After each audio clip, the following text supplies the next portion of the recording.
Ó, isso aqui tá recomendando toda hora, mano. Será que tem legenda? This is Brazil. It is Brazil.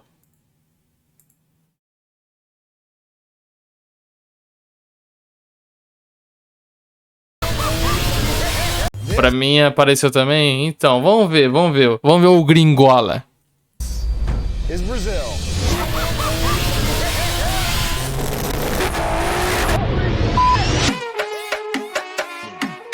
Não. Não começa não. Não vem com essa visão de Brasil do Velozes e Furiosos não, que também não é por aí. I've heard it's home to one of the most unique and surprising car cultures in the world. I've never even heard of half the cars here, and the way they're building and modifying these cars is completely unique to Brazil. Yo, this thing is crazy. But why? Why is it so different? Well, I'm here in Sao Paulo to figure that out. I'm gonna meet the locals, I'm gonna check out the car scene, and hopefully, if I'm lucky, I'll get my hands on the wheel of one of these crazy Brazilian rides. Oh, mas que da hora. Eu não sabia que o Brasil tinha essa cena não, mano. Depende do lugar. É, eu tô moscando, eu sei, eu tô zoando. Get my hands on the wheel of one of these crazy Brazilian rides. Ó. Police is coming, so we have to. Time to go? Okay. So this is Sao Paulo, a city with a population Aí, ó, tudo bando de pleiba. of over 12 million. That's more than New York and Los Angeles combined. I'll be spending the next Teve uma vez que eu falei que São Paulo é maior do que Nova York, do que Los Angeles, para um professor. Ele ficou puto comigo, mas mal sabe aquele corno que eu tava certo. 12 million. That's more than New York and Los Angeles combined. I'll be spending the next few days. Tem uns projetinhos insanos aqui no BR, rolezinho de quinta-feira em posto de gasolina. É, não, tô ligado.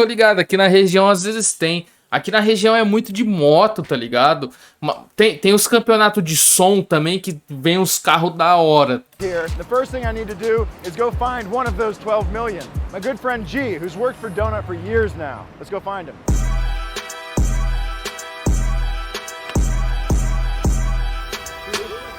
G will be our guide for the next few days. He showed us around the city, and we got acquainted with some of the locals.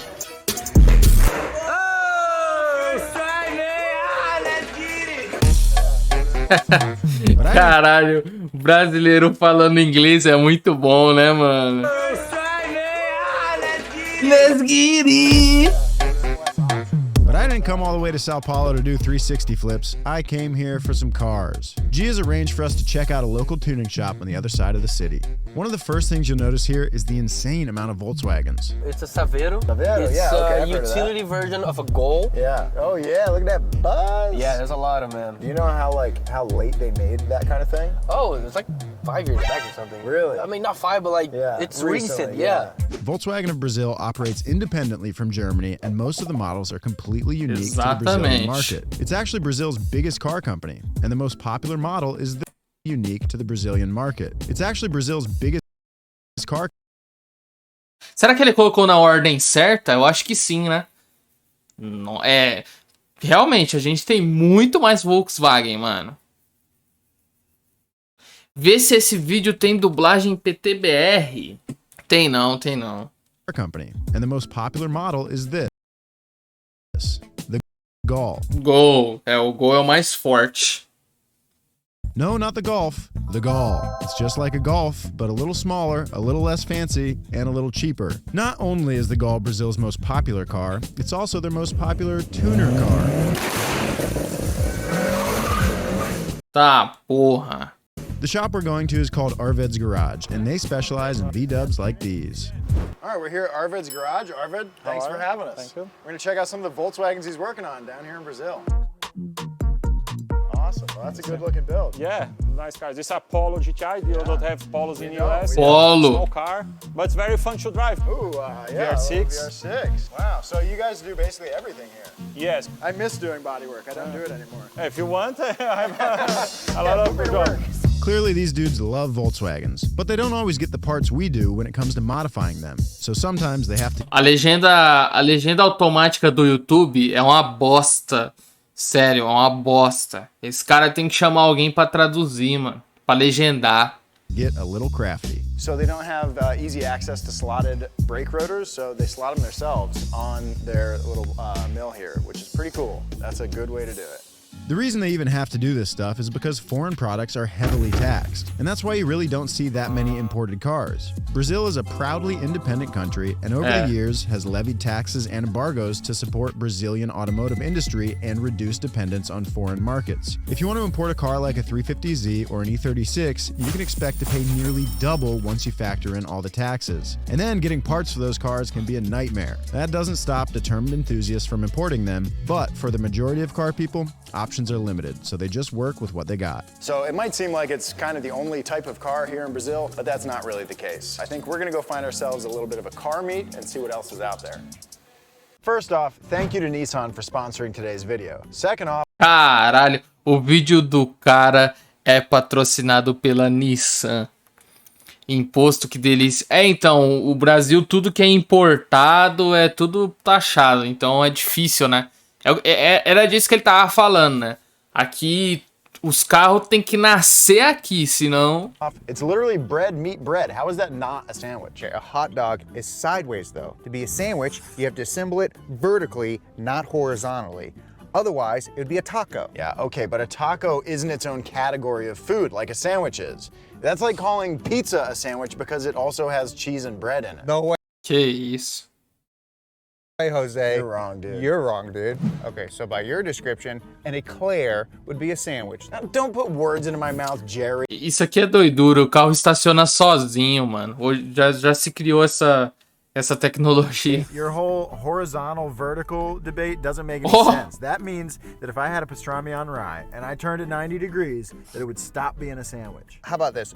Go to a ballpark, okay? Go order you a nice, juicy hot dog sandwich and watch them laugh you right out of the place. They would also laugh at me if I asked for a hamburger sandwich, but that doesn't make a hamburger not a sandwich. Yeah, because it isn't. You think a hamburger's not a sandwich? It's clearly a sandwich. Dude, are you kidding me? Let's go ask some people. Okay, let's go. The Nissan Ariya comes with available Pro Pilot Assist 2.0 and Pro Pilot Park, so you can focus on the road and everything else that matters. To learn more about the Nissan Ariya, click the link below. As the night falls, we head to one of the local gas stations. G tells me this is where the local car scene gets together every Thursday night, which is the Quinta-feira, ela, rolê de quinta-feira à noite. car night in Sao Paulo. And tonight is Wednesday.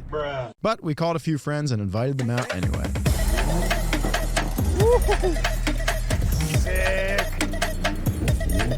Nossa senhora! It's all happening, baby.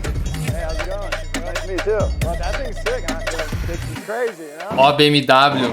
Crazy. Here we go, here we go, here we go. Yeah, that had a low car sticker on it. Oh, nice shirt. Hey, nice to meet you, man. Woo! I recognize that setup a little bit. My father wanted to thank you about that video you guys made about the oil stains in the garage. Oh, nice. I love that. Que isso? You're coming out of the woodwork. Is this normal here? Yeah, it's normal. As you may notice, there are cars like 350Zs and E36s that we all know and love, but I also want to see stuff like this. And this is what you see most of the time. When you're out on the streets, these are all over the roads. Take a peek Golzinho GTI, filhão. down there. That's a pretty fat turbo. 330 to the wheels. I'm assuming this is running on ethanol? Yeah. All right, so that big turbo explains why this thing is sitting the way it is. So this is a front wheel drive car. They rake these out to get a little bit more weight on the front so that they have more traction. And I've heard this is just the tip of the iceberg, so to speak. I hear there are people making 600, 700 horsepower. And part of that is because of the ethanol, but part of that's because these people are crazy.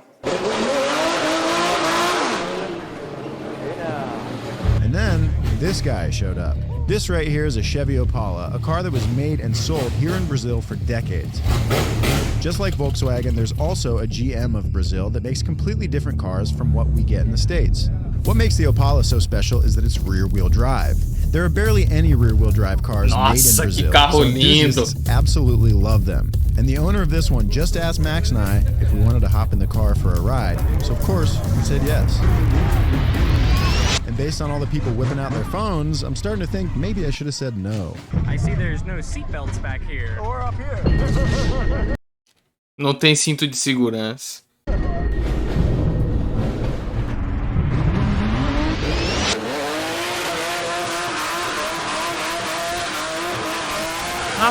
Faz, mano.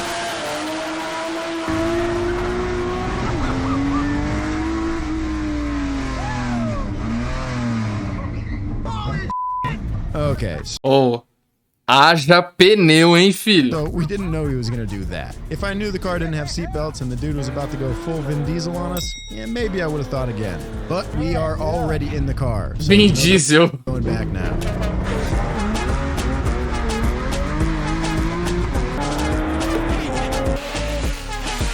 Tá, porra. It's going crazy right now. Police is coming, so we have... Pneu é diferencial dessa brincadeira. Pode crer. Ah, é mesmo, né? Ó, eu moscando, tô achando que esses caras derrapam desse jeito com o pneu padrão aí de qualquer carro. So that was interesting. But there's something else interesting about these gas station car meets. The gas. Look at that. Ethanol. Or more specifically, the ethanol.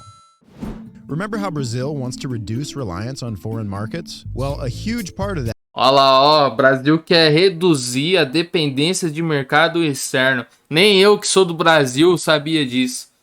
Mas eu não acho muito isso não, mas beleza. That is offering Brazilian-made sugarcane. Mas eu acho que mais na parte de carro, né? Eu acho que sim. Ethanol at the fuel pumps, and this has been the case here since the gas crisis in the 70s. This sugar fuel makes up about 40% of the country's transportation fuel. Nossa, mano, 40% da população brasileira usa etanol. New cars are able to run it, and most old cars, like the ones we've seen here tonight, have been modified to accept it. And the thing with ethanol is, you can make a lot more horsepower than with gas. And that's part of the reason these guys are able to squeeze so much power out of these tiny little engines.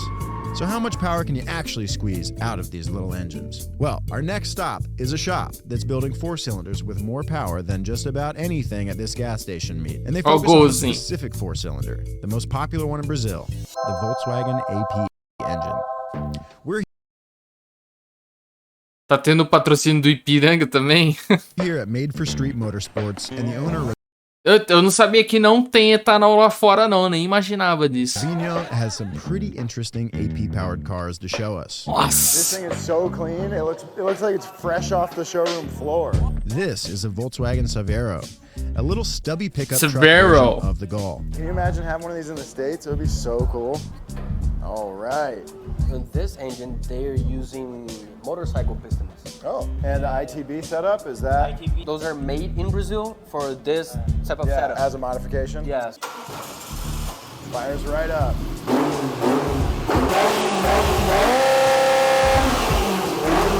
Tá, porra, que delícia, mano. Nossa senhora. Ah, sempre tem, Wagner. Sempre tem. Okay. Oh yeah. Oh yeah.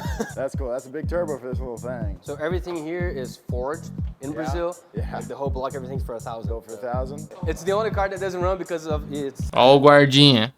the owner's Yeah. car. So Yeah, that's how it always is. I understand. Shall we move on to this? Yeah, this thing is awesome.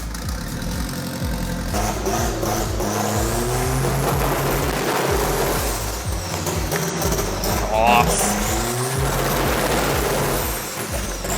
Que lindo, mano. All right, just keeps getting crazier and crazier. So it's clear that they're making big power with these little 4-cylinders. But how are they doing it? Well, with all this stuff. The AP engine has a huge amount of aftermarket support. Unsurprisingly, all this stuff is made right here in Brazil. From the pistons, to the rods, to the valves, to the entire head, and everything in between, Brazilian companies have done everything they can to squeeze the most juice out of these APs. Olha. Awesome. And that's why the AP is the go-to choice to swap into just about any car, not just Volkswagens. It's kind of like the LS swap of Brazil.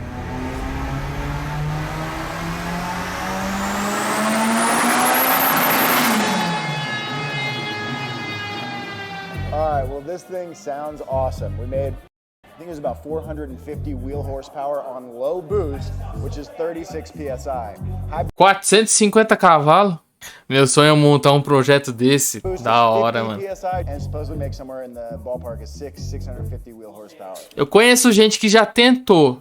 which is crazy. Mas não conseguiu. I want to see some of these insane AP engines in action. I must drive one. And to do that, G has one more thing up his sleeve to cap off our tour of Brazil.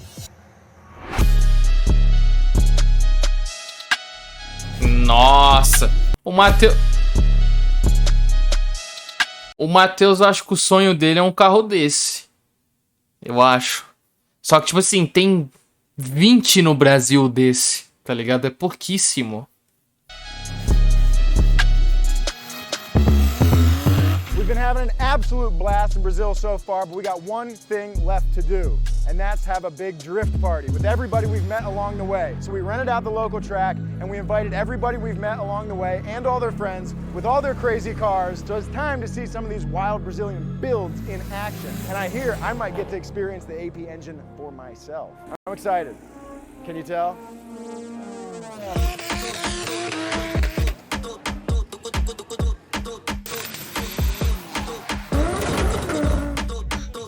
Nossa. 20 legalizados não... É, por aí. O Zé que tá onde?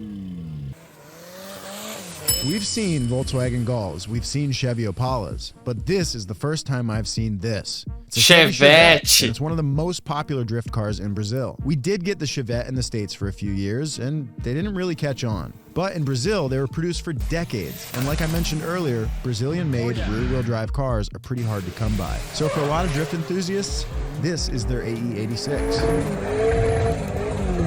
This one was built as a... O cara dirigindo de Crocs. Is their AE86. Que foda. This one was built as a tribute to Takami's 86 from Initial D. You probably won't be surprised to find out that it's powered by an AP engine, so he can make good, cheap, ethanol-fueled power. And guess what? He just said, I can drive it myself. I'm finally gonna get to see what it's like to drive a Brazilian drift car. All right, before I hop in the driver's seat of an AP engine-powered car, I just wanted to say this. There are obviously a lot of reasons for Brazil's super unique car culture, but at the end of the day, they're just doing what they can with what they have, which is true pretty much anywhere in the world. We had a blast making this video. I hope you enjoyed watching it nearly as much as we enjoyed making it. And if you did, let me know where you want to see us go next in the comments, because we want to go. Now, it's time to go get behind the wheel of a Brazilian AE86. Muito bom. Is the hardest to drift car in the world.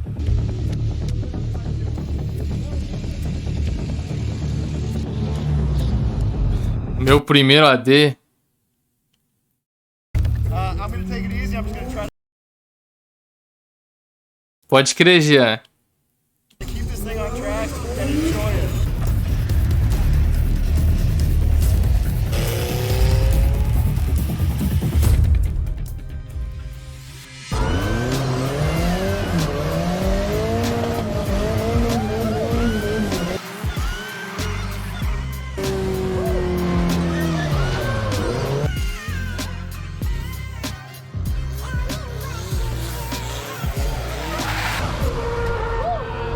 Rodou.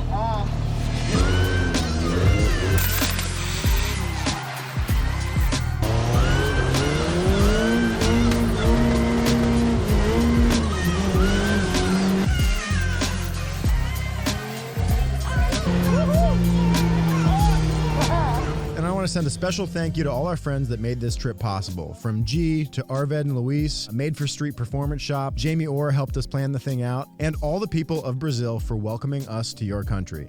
Now there's only one way to end a sick drift meet, and that's a 900 horsepower super burnout. Hit it!